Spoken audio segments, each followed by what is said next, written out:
This is CBC Winnipeg News.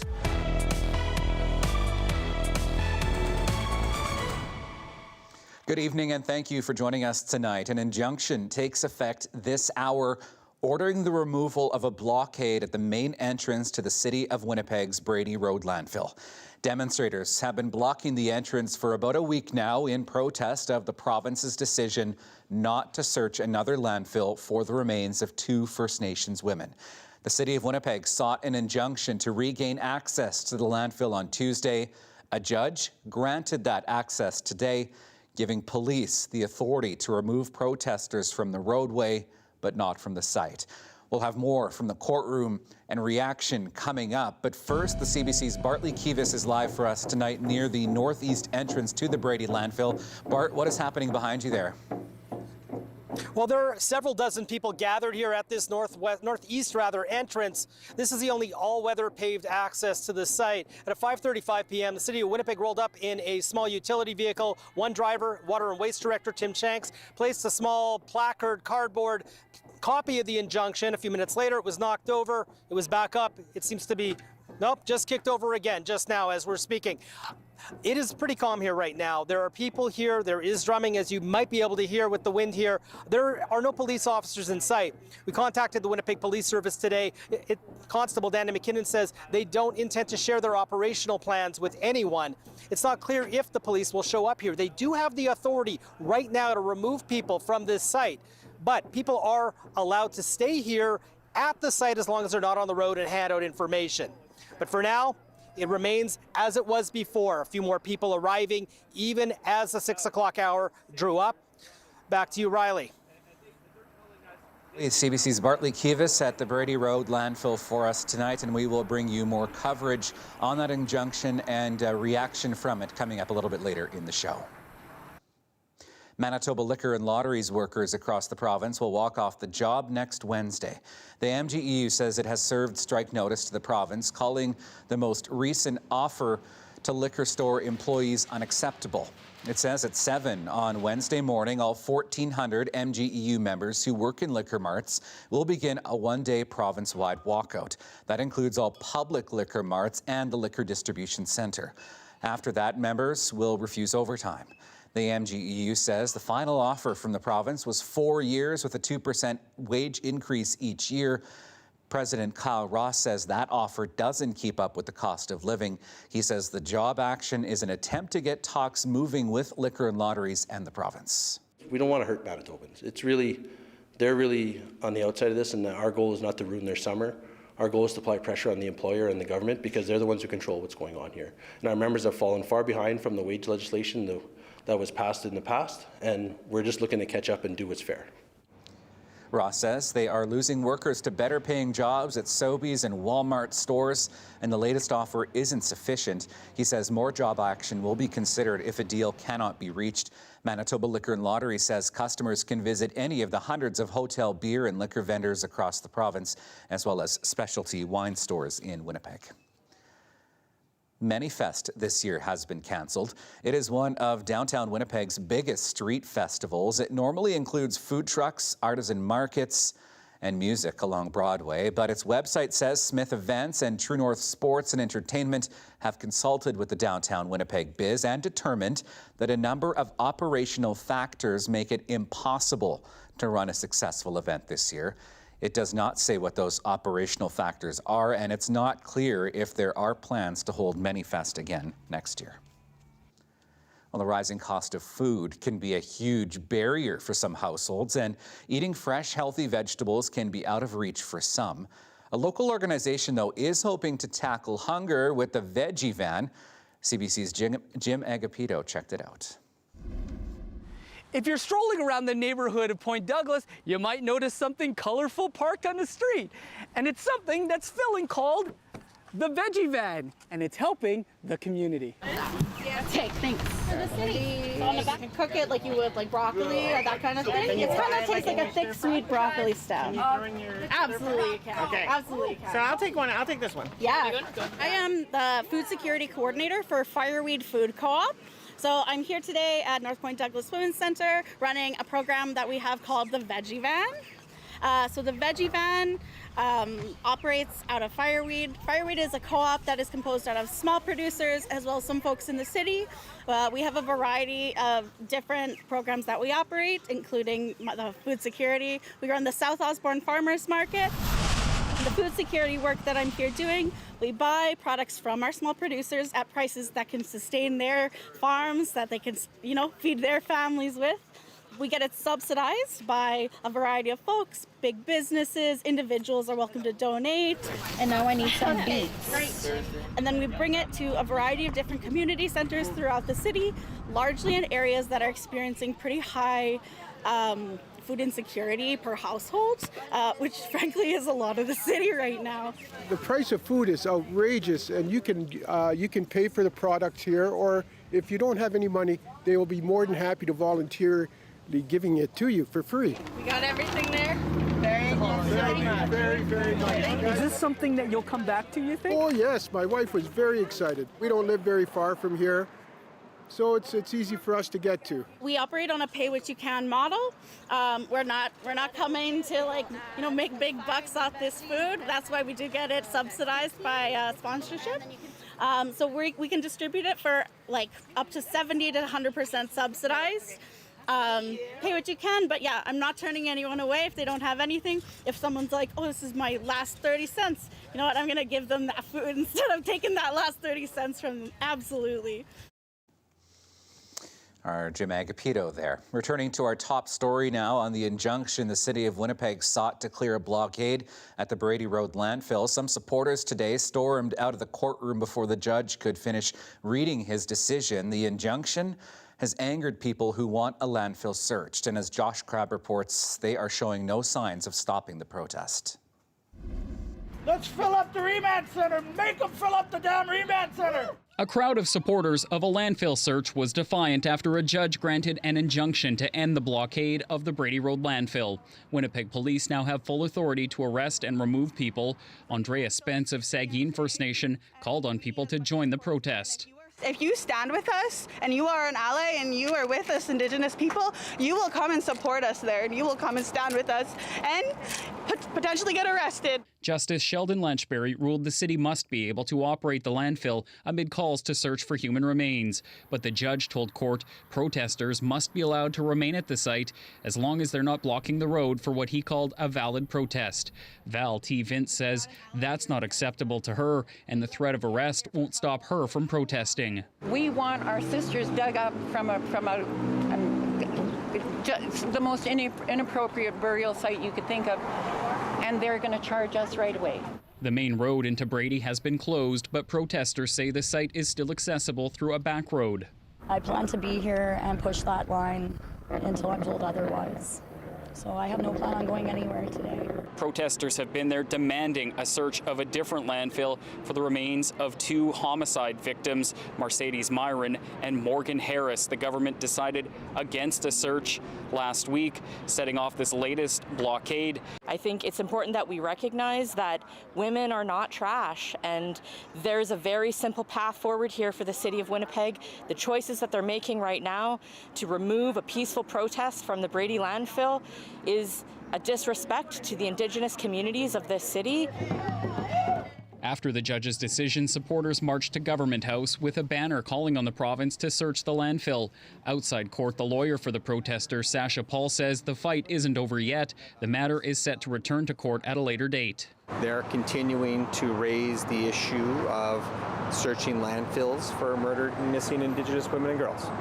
That's a point that gets lost in the legal technicalities, but it's a point that remains fundamentally important to them. The judge told court he doesn't have jurisdiction to order a search. He had asked the city and protesters to work on a compromise to avoid an injunction, but court heard no agreement could be reached. Josh Crabb, CBC News, Winnipeg. A 15-year-old Métis athlete says he will be reminding himself to stay calm and focused when the North American Indigenous Games begin this weekend in Nova Scotia. Ethan Hall is an archer from Oak Lake in western Manitoba. He and 3 other athletes in the province are competing in the 3D archery event. More than 500 athletes in Manitoba are competing in the games. CBC's Janelle Henry caught up with Hall before he set out for the event. What does it mean to you to be a part of these games? It means to me that I'm getting to represent Manitoba. I'm getting to show that there's people in Manitoba that can shoot. I love how it's like out in the outdoors. You get to go shooting outdoors. And it's a sport that you can do by yourself. Once the first arrow's done, then I become more confident. But that first arrow is always the worst one. Too much pressure on my head.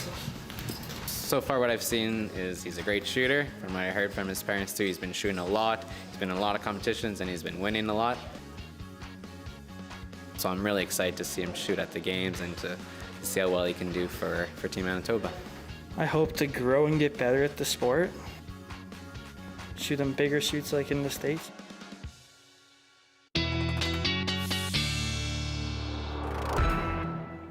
And that brings us to your weekend weather forecast, and a little bit of a mixed bag here in southern Manitoba today.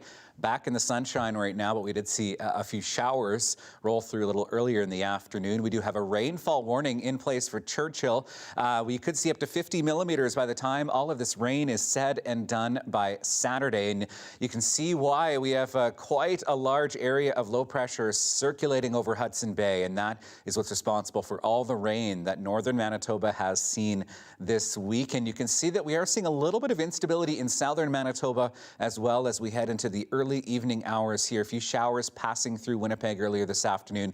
Still a few showers out to the west of the city as well in areas like Port Prairie and in the Brandon region. Looking at Futurecast, and you can see that low around Hudson Bay bringing more rain to northern Manitoba. By early tomorrow morning, a mix of sun and clouds in southern Manitoba as we advance into Saturday evening here. You can see that main area of precipitation starting to circulate a little further south. Areas like Dauphin, Swan River expecting a chance of some showers through the afternoon tomorrow. For the Red River Valley, the Interlake, Winnipeg, this is more of an evening and overnight event, as you can see here, getting into Sunday morning.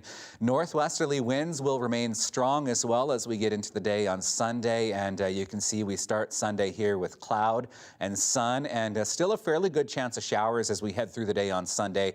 Less of a chance of showers the further west you go in the province, and skies start to clear out as we get into the day on Monday. In terms of amounts, looking at the weekend here, we can expect, I think, probably 2 to 5 millimeters across southern Manitoba. Higher amounts to the north. You can see Barons River getting 18 millimeters of rain yet to come. This is still to come on top of what's already fallen through Churchill and Thompson, another 10 to 15 yet to come by the time we get to supper time on Sunday. Right now, 21 in Winnipeg, 6 in Churchill this hour. We're expecting a low of 11 in Winnipeg tonight. Up to 14 by the time we wake up tomorrow morning, and the winds pick up again into the afternoon, a high of 22 with that chance of showers, widespread showers across northern Manitoba. Temperatures in the mid to high teens for tomorrow. In the southwest, we're expecting temperatures around 20 degrees, chance of showers through Dauphin and Swan River, a mix of sun and clouds in Brandon. In the southeast, a chance of showers fairly widespread as well, 22 in Winnipeg and Emerson, and in northwestern Ontario, a mix of sun and clouds and temperatures around 20 degrees. Your 7-day forecast is coming up.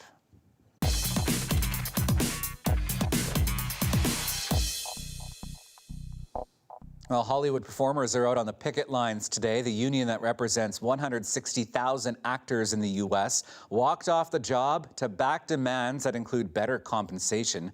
They've joined screenwriters who went on strike in May, and it is not just American productions that have been affected by the labor action. Here in Winnipeg, some projects have either been postponed or canceled, and actors based here could also see work dry up south of the border, even though they are in a different part of a union due to that strike there. Greg Ross now on the impact to the film and television industry here in Canada. Toronto relies really heavily on the U.S. productions that come. Jason Knight is the co-owner of a Toronto casting agency along with John Bucket. They say the film and television production industry already took a big hit when writers went on strike a couple of months ago. Now that the SAG-AFTRA union that represents actors voted to go on strike, things are expected to get far worse. 70% of our work comes from the U.S. So we are down already, just with the writer's strike, we're down 70%. It's likely this strike could shut down many Canadian productions as well. There are also some shows that are written by Canadians, but they have SAG actors in them. So they're now going to be affected. We haven't heard back from Murdoch yet. They say the timing couldn't be worse. Summer is our busiest production time for obvious reasons, and there's been a real dearth of shows coming and work opportunities, which of course affects everyone. Canadian-based actors who rely on U.S. productions for work will now be left in limbo. We're all just trying to make ends meet. A lot of us have been doing this for a long time, but because we are so passionate about this work, we're going to do everything we can to stay afloat until this thing rides out, however long it takes. Just fine. Yeah, perfect. But actors only make up a small percentage of the workforce that will be affected. You're talking about, hair, makeup, wardrobe. You're talking about lighting crews, grips, ADs, accountants. You're turning off a major tap. So I'm seeing a bit of this. They say in all, tens of thousands of people will be impacted in some way. Economically, it brings millions of dollars to just Toronto alone and all across Canada. Greg Ross, CBC News, Toronto. Still ahead for us tonight, scorching heat has gripped parts of southern Europe with temperatures reaching in the 40s in many countries. That's sparking wildfires and endangering lives. We'll have more on that after the break. Stay with us.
Well, our temperatures here have been a little bit below normal in recent days, but southern Europe is in the grip of an extreme heat wave. Temperatures there have hit 40 in many countries. That is sparking wildfires and endangering lives. Chris Brown shows us the damage that it's doing. Athens is sweltering, too hot even to visit one of the world's greatest historic sites, the Parthenon, which was temporarily closed Friday. We didn't know we were coming on the hottest day of the year. We knew we were coming in July. We did not know it was going to be 105 degrees. That's over 40 degrees Celsius, more than hot enough to cause serious harm to human health for people who don't get enough shade or water. Yesterday we had 40 cases of people feeling dizziness and dysphoria. Some of them had small injuries. Similar temperatures in Spain have put practically all of the country at extreme risk of forest fires, which are now starting to take off in Morocco and have already scorched Croatia. Everything was brand new, even the kitchen, he said. This is the second savage summer for Europe in a row. 2022's blast of extreme heat may have killed an astonishing 61,000 people, Spanish researchers reported this week, as they emphasized that European cities are not adapting fast enough to a warming climate. Italy, Greece, and Spain and Portugal are the most affected, countries characterized by economic conditions that are not as advanced as the rest of the continent, he said. Especially worrying about this heat wave is that it could last for weeks, creating similar lethal conditions to last summer. So the buildings warm, and during the night, people cannot have a proper rest, and all these factors contribute then to the excess mortality. Tourists, of course, are also at high risk. It's peak season, and at famous attractions in Italy and Greece, there are multiple reports of people fainting from the heat. Chris Brown, CBC News, London. A 19-year-old firefighter has been killed while responding to a wildfire in British Columbia. Her name was Devon Gale. Officials say she was clearing brush near the fire when she was trapped beneath a falling tree. She received first aid and was airlifted to a hospital in Revelstoke where she died. Prime Minister Justin Trudeau called her loss heartbreaking. While the BC Premier thanked Gale on behalf of the province, she is the fourth firefighter killed battling BC wildfires in the past 13 years. The push for electric cars is driving demand for lithium and other critical minerals. And with billions of dollars at stake, First Nations leaders in Saskatchewan want to make sure that they have a role in that development. CBC's Jason Warwick explains. With these oil and gas wells, they're so close in proximity to our First Nations boundary that there should be some consultation. Chief Ira MacArthur says he was shocked by a recent discovery. Those wells weren't just removing the oil directly below them. Operators were boring sideways under his First Nations land and draining its pool of oil. We know for a fact that these wells all are horizontally drilled. MacArthur and others are using new resource maps created by a First Nations research group. But the maps show more than just oil and gas. They also show claims and leases covering hundreds of square kilometers given by the province to private companies. They're looking to cash in on a modern-day mineral rush for lithium, helium, and other critical minerals needed in cell phones and electric cars. Let's make no mistake, the billions and billions are here in the critical mineral mining industry. The group's CEO says First Nations are being shut out once again, and they aren't going to sit back. So we need to really work towards creating some parity, within our homelands here. At Pheasant Rump, Chief MacArthur says they're prepared to fight this battle in the courts and elsewhere. I mean, the history has shown that, the provincial government doesn't consider us equal citizens here in Saskatchewan. Some say international law, various Canadian court rulings, and the provincial government's own policy require consultation. The province insists it controls all natural resources, but says it will respect all treaty obligations. But this conversation extends beyond Saskatchewan. One First Nations chief has been invited to Washington, D.C. for meetings Friday with corporate leaders and White House officials. His message for them? If you want to get your hands on critical minerals, you need to partner with First Nations. Jason Warwick, CBC News, Saskatoon. Still ahead, I will have your 7-day forecast and a very transformational daily lift that you don't want to miss. Stay with us.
Let's take a look at your 7-day forecast now. We're expecting a partly cloudy sky to start tomorrow. Then we see a chance of afternoon showers. The best chance of some showers, periods of rain comes overnight, Saturday into Sunday. Temperatures in the low 20s for Saturday, Sunday, and Monday under a mainly sunny sky. Increasing clouds on Tuesday. Then we see another chance of showers and storms on Wednesday. And temperatures looking like they're going to warm up a little bit as we get into the later part of next week. A Winnipeg family captured a special moment in their backyard in Ridgewood West this week. The Crosby family had been keeping an eye on a Monarch butterfly chrysalis, and that is our daily lift tonight.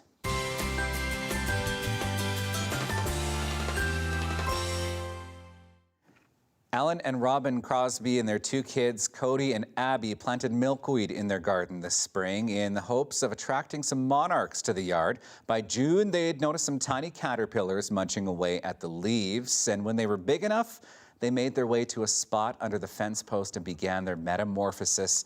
They caught this time-lapse video here, which took about 15 minutes for this butterfly to emerge. Robin says it was an extremely exciting thing for her kids to see.